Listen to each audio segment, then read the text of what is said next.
ഖലീൽ തങ്ങളും പേരോട് ഉസ്താദും ഉൾപ്പെടെയുള്ള ബഹുമാന്യരായ പണ്ഡിത ശ്രേഷ്ഠർ, ഈ സംഗമത്തിൽ പങ്കെടുക്കുന്ന പ്രിയപ്പെട്ട വിജയേട്ടനും കുഞ്ഞുമതുകുട്ടി മാസ്റ്ററും, പ്രിയപ്പെട്ട ശ്രീ ഗവാസ് ഉൾപ്പെടെയുള്ള പൊതുപ്രവർത്തകർ, ജനപ്രതിനിധികൾ, പ്രിയങ്കരായ ശ്രീ മോഹൻ മാസ്റ്റർ, സൂപ്പി നെരിക്കാട്ടേരി ഉൾപ്പെടെയുള്ളവർ, ഈ സംഘാടനത്തിനും സംഗമത്തിനും നേതൃത്വം നൽകിയ ജമിഅത്തുൽ ഉലമയുടെ കർമ്മധീരരും സ്നേഹനിധികളുമായ സഹപ്രവർത്തകർ, ഈ മഹാസംഗമത്തെ വിജയിപ്പിക്കുന്നതിന് വേണ്ടി ഇവിടെ കടന്നു വന്നിട്ടുള്ള എ പി ഉസ്താദിനെ കാണാനും കേൾക്കാനും ഈ മുദ്രാവാക്യത്തോട് പൊതുസമൂഹം നടക്കുന്നതിന്റെ ആവശ്യകത ബോധ്യപ്പെട്ടും ഒപ്പം വന്നു ചേർന്നിട്ടുള്ള ഏറ്റവും പ്രിയപ്പെട്ട സഹോദരന്മാരെ, സഹപ്രവർത്തകരെ, സുഹൃത്തുക്കളെ, വർത്തമാനകാല കേരളത്തിലും രാജ്യത്തും ലോകത്തും ഏതെങ്കിലും ഒരു പ്രസ്ഥാനത്തിന്, ഏതെങ്കിലും ഒരു രാഷ്ട്രീയ പ്രസ്ഥാനത്തിന്, ഏതെങ്കിലും ഒരു സാമുദായിക പ്രസ്ഥാനത്തിന്, ഏതെങ്കിലും മതവുമായി ബന്ധപ്പെട്ട് പ്രവർത്തിക്കുന്ന പ്രസ്ഥാനങ്ങൾക്ക്, സർക്കാരുകൾക്ക്, സംഘടനകൾക്ക്, വ്യക്തികൾക്ക് ഏറ്റവും കാലികമായ ഒരു മുദ്രാവാക്യത്തെ ഉയർത്തിപ്പിടിക്കാൻ കഴിയുമെങ്കിൽ ഇപ്പോൾ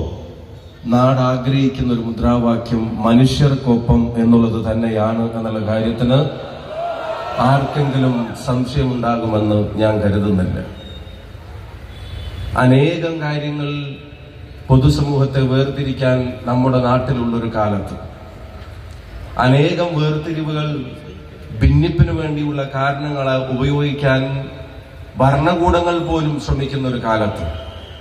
ഭരണഘടന കൽപ്പിച്ചു നൽകുന്ന അവകാശങ്ങൾ പോലും പലയിടങ്ങളിലും ലംഘിക്കപ്പെടുന്ന ഒരു കാലത്ത്, വർഗീയതയും തീവ്രവാദവും പരസ്പരം പാലൂട്ടി വളർത്തുന്ന ഒരു കാലത്ത്, എന്റേതെന്ന് പറയാൻ ഒരുപാട് കാര്യങ്ങൾ ഓരോരുത്തർക്കുമുള്ള ഒരു കാലത്ത്, നമുക്കെല്ലാവർക്കും എന്നുള്ള രീതിയിൽ പറയാനും നമുക്കെല്ലാവർക്കും എന്ന രീതിയിൽ ചിന്തിക്കാനും നമ്മളെല്ലാവരും എന്ന് കരുതാനും കഴിയുന്ന ഒരു നേതാവും കഴിയുന്ന ഒരു പ്രസ്ഥാനവും കേരളത്തിന്റെ ഹൃദയഭൂവിലൂടെ യാത്ര തിരിക്കുമ്പോൾ വശങ്ങളിൽ കാണുന്ന ബോർഡുകളിൽ, കേൾക്കുന്ന പ്രസംഗങ്ങളിൽ, കാണുന്ന കാഴ്ചകളിൽ ഏറ്റവും മനോഹരമായ ഒരു വാചകമാണ് മനുഷ്യർക്കൊപ്പം എന്നുള്ളത് എന്ന കാര്യത്തിന് ഈ കേരളീയ പൊതുസമൂഹത്തിന്റെ ഐക്യവും സ്നേഹവും ഈ യാത്രയ്ക്കും ബഹുമാന്യനായ ഉസ്താദിനുമൊപ്പം ഉണ്ടായിരിക്കും എന്നുള്ളത് കൂടിയാണ് നമ്മളെല്ലാവരും മനസ്സിലാക്കുന്നതും ബോധ്യപ്പെടുന്നത്. ഈ മുദ്രാവാക്യം എത്രത്തോളം അർത്ഥവത്തായിരുന്നു എന്നുള്ളത് ഏതാനും മാസങ്ങൾക്ക് മുമ്പ് ഓരോ മലയാളിയും അനുഭവിച്ചറിഞ്ഞതുമാണ്. നമുക്കിടയിൽപ്പെട്ട ഒരാളുടെ ജീവൻ അത് കവർന്നു പോകാൻ ഇനി മണിക്കൂറുകൾ മാത്രമേ ബാക്കിയുള്ളൂ എന്നും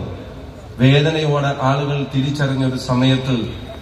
നിമിഷപ്രിയ എന്ന് പറയുന്ന ഒരു സഹോദരിയുടെ മതം, നിമിഷപ്രിയ എന്ന് പറയുന്ന ഒരു സഹോദരിയുടെ മതമോ ജാതിയോ ഉപജാതിയോ പ്രദേശമോ ഒരു വ്യത്യാസവുമില്ലാതെ കേരളത്തിലെ ഓരോ മലയാളി മനസാക്ഷിയും ആ ജീവനൊന്ന് സംരക്ഷിക്കപ്പെട്ടിരുന്നെങ്കിൽ എന്ന് ആഗ്രഹിക്കുന്ന ഒരു കാലത്ത് അതിനകത്ത് കൃത്യമായി ഇടപെടൽ നടത്താൻ കഴിഞ്ഞതും ആ പറയുന്ന വേദനയോടുള്ള മരണത്തിന്റെ തീയതി കുറിക്കപ്പെട്ട് കഴിഞ്ഞു എന്ന് നമ്മൾ വിശ്വസിച്ചിരുന്നിടത്ത്, വാർത്തകൾ വായിച്ചിരുന്നിടത്ത് അത് മാറ്റിവെക്കപ്പെടുന്നത് വരെയുള്ള ഇടപെടലുകൾക്ക് ഒരുപക്ഷെ സർക്കാർ സംവിധാനങ്ങൾ പോലും കൃത്യമായി ഉത്തരം നൽകാതിരുന്ന ഒരു കാലത്ത് അവിടെ ഈ കാലത്ത് ജീവൻ കൊണ്ടുണ്ടാക്കിയ ബന്ധങ്ങളുടെയും പരിചയങ്ങളുടെയും എല്ലാത്തിന്റെയും പേരിൽ ഒരു മനുഷ്യ ജീവനെ രക്ഷിക്കാൻ നടത്തിയ ഇടപെടൽ ഓർക്കുമ്പോൾ അത് ഏതെങ്കിലും ഒരു മതത്തിനൊപ്പമായിരുന്നില്ല, അത് ഏതെങ്കിലും ഒരു പ്രദേശത്തിന്റെ ആവശ്യങ്ങൾക്ക് വേണ്ടിയായിരുന്നില്ല, അത് ഏതെങ്കിലും ലിംഗവ്യത്യാസത്തിന്റെ അടയാളങ്ങൾക്ക് വേണ്ടിയായിരുന്നില്ല, അതൊരു മനുഷ്യന് വേണ്ടിയായിരുന്നു, ഒരു മനുഷ്യ ജീവന് വേണ്ടിയായിരുന്നു. അതുകൊണ്ട് തന്നെ മനുഷ്യർക്കൊപ്പം എന്ന മുദ്രാവാക്യം ഈ അടുത്ത കാലത്ത് തന്നെ പ്രാവർത്തികമായി അനുഭവപ്പെട്ട ആളുകളാണ് അന്ന് മലയാളികൾ. അന്ന് മലയാളി മനസ്സിന് തോന്നിയ ആശ്വാസത്തിന്റെ ഒരു കണിക, ആ കണികക്ക് ഉത്തരവാദിയായിട്ടുള്ള ഉസ്താദാണ് ഇപ്പൊ ഇങ്ങനൊരു മുദ്രാവാക്യവുമായി നമ്മുടെ ഇടയിലേക്ക് വരുന്നത്. ആളുകളെ ഭിന്നിപ്പിക്കാൻ എളുപ്പമാണ്. വ്യക്തിയാണെങ്കിലും സംഘടനയാണെങ്കിലും ഒക്കെ കേരളീയ പൊതുസമൂഹത്തിൽ ജീവിക്കുമ്പോൾ പൊതുസമൂഹം ആഗ്രഹിക്കുന്നത് വിശ്വാസങ്ങളെ മുറുകെ പിടിക്കുമ്പോൾ, ആചാരങ്ങളെ മുറുകെ പിടിക്കുമ്പോൾ, അവനവന്റെ വിശ്വാസത്തെ വലുതായി കാണുമ്പോൾ മറ്റുള്ളവരുടെ വിശ്വാസത്തെ ഹനിക്കാതെ അതിനവർക്കുള്ള ഇടവും സ്പേസും വെച്ചു കൊടുക്കുക എന്നുള്ളത് കേരളം എക്കാലത്തും വെച്ചു പുലർത്തിയിട്ടുള്ള ഒരു സാമാന്യ മര്യാദയാണ്. അത് ലംഘിക്കപ്പെടുന്ന ഒരു കാലത്ത് ഇത്തരത്തിലൊരു പ്രസ്ഥാനം ഇങ്ങനെ ആയിരക്കണക്കിന് പതിനായിരക്കണക്കിന് ആളുകൾ ചേർന്ന് മനുഷ്യർക്കൊപ്പം എന്ന തീം നമ്മളെ ഓർമ്മപ്പെടുത്തുമ്പോൾ തീർച്ചയായിട്ടും അതൊരു വർത്തമാനകാല അനിവാര്യതയിലേക്ക് തന്നെയാണ് വിരൽ ചൂണ്ടുന്നത് എന്ന കാര്യത്തിന് സംശയം വേണ്ട.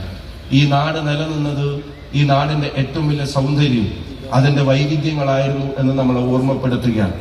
ഇന്ത്യയുടെ ഭരണഘടന നമുക്ക് അനുവദിച്ചു തരുന്ന ഓരോ അവകാശങ്ങളും ജാതിക്കും മതത്തിനും അപ്പുറം ഈ രാജ്യത്തിന്റെ ജീവവായു പോലെ, അത് ശ്വസിക്കുന്ന ഓക്സിജനെ പോലെ ഈ രാജ്യം ഇത്രയും കാലം മുറുകെ പിടിച്ചതും പുലുകിയതും കൊണ്ട് തന്നെയാണ് 10 വർഷത്തിനപ്പുറം ആയുസ്സുണ്ടാവില്ലെന്ന് വിൻസ്റ്റൺ ചർച്ചിൽ പോലും പറഞ്ഞു വെച്ച ഒരു രാജ്യം ഇന്ന് ലോകത്തിന്റെ മുമ്പിൽ അഭിമാനത്തോടെ തലയുയർത്തി നിൽക്കുന്നത്. ഈ പൂന്തോട്ടത്തിലെ വൈവിധ്യങ്ങൾ തന്നെയാണ് ഈ രാജ്യത്തിന്റെ കരുത്തും സമ്പത്തും ഘടനയും കരുത്തും വളർച്ചയും ഒക്കെയായി മാറിയത്.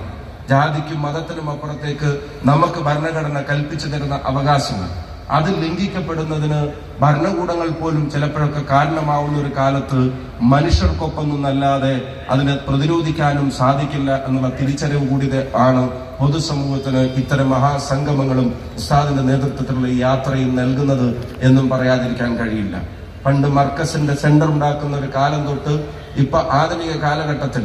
ഉസ്താദിന്റെ ജീവിതകാലത്തിന്റെ ഒരു പ്രധാനപ്പെട്ട ഏടുകൾ പിന്നിട്ടൊരു കാലത്ത് ചിന്തിക്കുന്നത് എത്രത്തോളം ഭാവിയിലേക്കുള്ള ദിശാസൂചികയായിരുന്നു എന്ന് നമ്മളെ ബോധ്യപ്പെടുത്തുന്നതാണ് നിങ്ങൾക്ക് അറിയാവുന്നതുപോലെ തന്നെ നോളജ് സിറ്റി ഉൾപ്പെടെയുള്ള കേന്ദ്രങ്ങൾ. അപ്പൊ അവിടെ വിശ്വാസവും അവിടെ ആത്മീയമായ പഠനവും ഭൗതികമായ വിദ്യാഭ്യാസവും ജീവിതവും എല്ലാത്തെയും സമന്വയിപ്പിച്ചുകൊണ്ട് സംരംഭങ്ങളും തൊഴിലും അതുപോലെ തന്നെ ഉൽപാദനവും എല്ലാം സമന്വയിപ്പിച്ചുകൊണ്ട് നാടിന്റെ വളർച്ചയുടെ ഘടകങ്ങളായിട്ട് അത് മാറുകയാണ്. അതേസമയം തന്നെ മനുഷ്യർക്കിടയിൽ കരുണ പറ്റാതെ പ്രവർത്തിക്കുന്ന ഒട്ടേറെ ഇടപെടലുകളും ഉണ്ടാവുകയാണ്.